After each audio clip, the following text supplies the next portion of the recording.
We have been stuck outside here for a lot of days and nights. Totally not like 15 minutes. Yeah. This snow hurts. It enters your eye, just like how your mom enters you at night. Okay.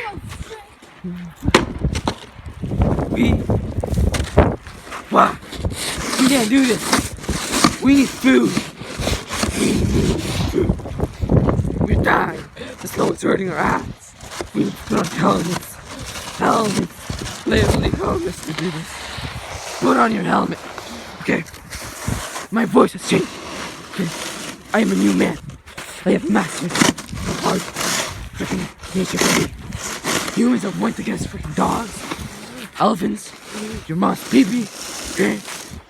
We still can win. But this world, we are dying outside. Okay. We cannot breathe.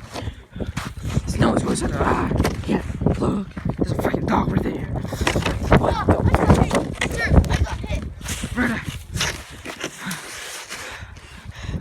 Tell my mommy I love her and Okay. please suck her. Oh no. We have lots of soldiers. The snow is too overpowered. Please.